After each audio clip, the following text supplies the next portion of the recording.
The Twilight Killers, Britain's youngest double murderers. Murder in general is so heinous, but when a child kills, it is so much more horrifying. In April 2016, two 14-year-olds became the youngest double murderers in Britain, Kim Edwards and her boyfriend, Lucas Markham.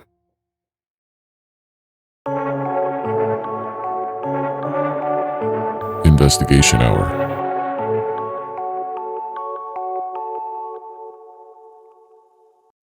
Viewer discretion is advised. This case starts off with Kim. She was living with her mother Elizabeth and her younger sister Katie, 13, in southern Lincolnshire, England.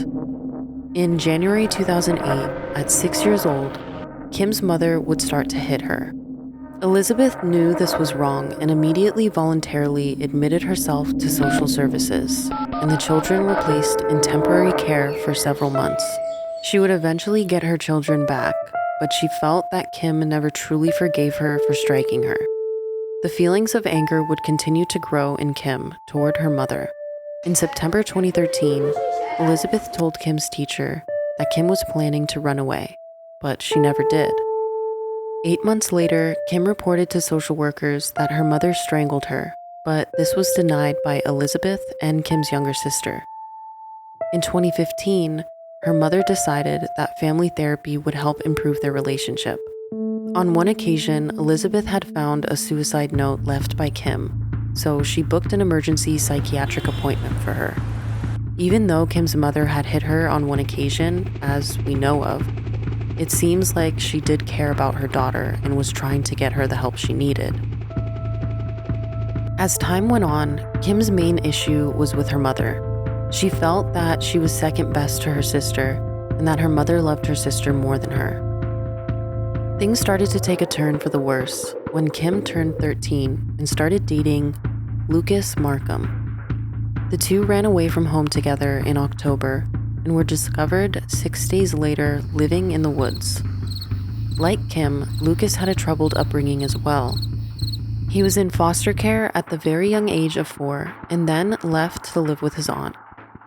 A year later, his mother died of leukemia. His father was a violent drunk, so their relationship was almost non-existent. He himself struggled with fits of rage. It's reported that he threw a chair across his classroom in a fit of anger. Elizabeth did not approve of their relationship, and she refused to allow Lucas over the house. So they met in secret. Kim had told psychiatrists that at that point, she was like a living, walking hell. She was so distraught that she tried to kill herself by taking a bunch of painkillers. This didn't work out though. Lucas would start to grow hatred for Kim's mother, and he would share that the only solution was to kill her. Kim had thought he was joking at first, but soon realized that he was indeed serious. They had planned the murders beforehand very methodically. One night in April 2016, Lucas Markham walked to his girlfriend's home and snuck into the bathroom window where Kim let him in. In court, psychiatrists Dr. Philip Joseph and Dr. Indranil Chakrabarty attempted to explain what led to the killings. Dr. Joseph, for the prosecution, blamed the toxic Bonnie and Clyde relationship between Kim and Lucas. He said Kim had not been suffering from a recognized mental disorder, but had been struggling to feel part of the family unit. In that triangle, she felt very much left out. She felt that her mother was very much more attached to her younger sister. He said she had told him the family dynamic made her feel unhappy and she was jealous of her sister. She felt the only solution was to kill her mother. I was getting rid of the only problem I could see, Kim had told him. I thought it would have been better for my sister to die too. I was not killing my sister out of anger, and I miss her, but I was excited about killing my mother and I was looking forward to it, Kim had told Dr. Chakrabarty. As Lucas entered the home through the bathroom window, he had a bag with him, full of knives. Kim met him in the bathroom and waited in the hall for him. With knife in hand, Lucas crept into Elizabeth's room while she was sleeping and stabbed her in the throat. He stabbed her a total of 8 times while holding a pillow over her head. They struggled for 10 minutes as Elizabeth tried to fight back. Where was Kim while this occurred? She walked from the hallway into her mother's room and watched him kill her. She claimed she was suffering a panic attack and told Lucas to go kill her sister as well. He then made his way into Katie's room. He killed her the same way he had killed Elizabeth. She was only 13 years old. The only member not to be killed was Kim's older half-sister, Mary Cottingham. She lived in Derby with her husband and children. Like their mother, she had doubts about Kim's new love interest and tried to talk to her about it, but it led to nothing. She recalled saying, "They are a ticking time bomb waiting to go off." She knew right away there was something off about him that she didn't like. Kim and Lucas had tried going through with their plan 2 times before this. The first time on April 11th. Kim fell asleep and would fail to let Markham into the house. The second attempt, the same thing happened. When it was time for Mary to identify the bodies, she recalls, "I'm going to get there and it's not going to be Mum and Katie. It's not going to be them. But I knew as soon as they opened the door for me to walk in, I knew straight away, and I remember just breaking down, and I was like, okay, this is real. I haven't got my mom or my sister anymore." After the murders, Kim and Lucas took a bath together to remove the blood from themselves. They then had sex on a mattress in the living room, then ate ice cream as they watched the Twilight movies. This is what gave them the moniker, the Twilight Killers. Just feet away lay the bodies of Kim's mother and sister, and they watched Twilight and ate ice cream as if it was another normal day. This detail is so heinous, it's terrifying to know that children can be this cold and evil. We felt laid back about what had happened. Kim later said, "Neither of us felt that bad about it. Even seasoned detectives were perturbed by the children's breezy, matter-of-fact demeanor. As Detective Chief Inspector Martin Holvey put it, The fact of what happened in those 36 hours after and how they carried on as normal, watching TV, watching a film, going upstairs to use the toilet while people are lying upstairs dead. It beggars belief."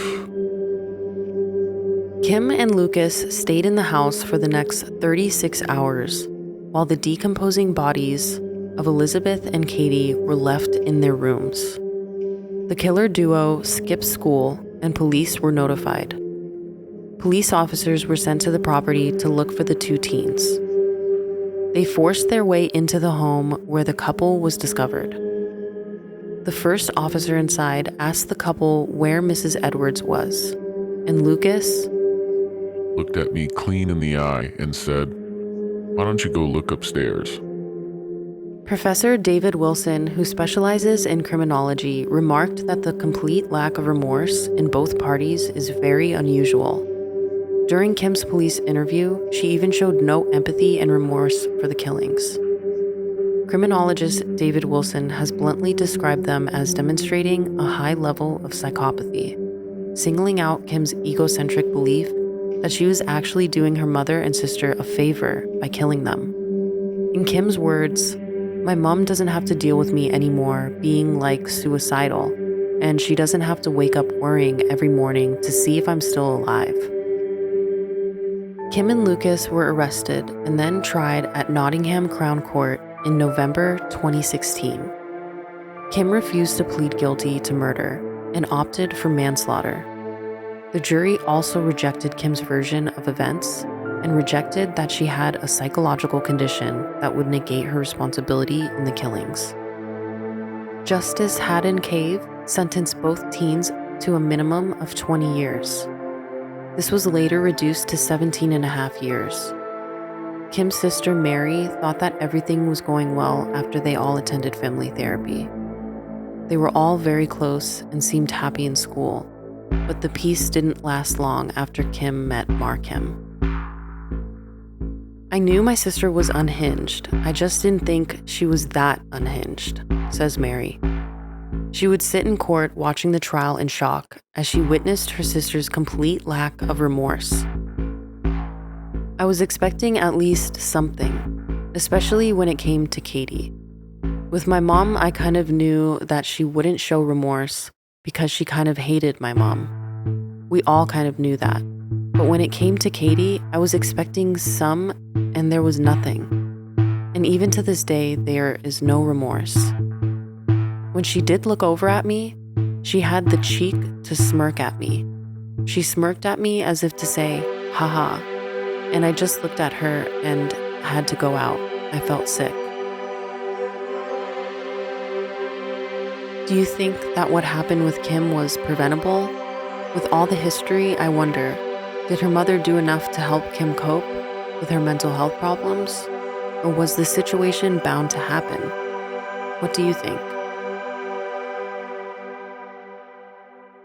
Thanks for listening. If you're into solved and unsolved crimes and strange mysteries, subscribe to us so you don't miss out on our weekly videos released every Monday at 2 p.m. Pacific Time. If you enjoyed this video, give us a like. It would really help us out. Until next time.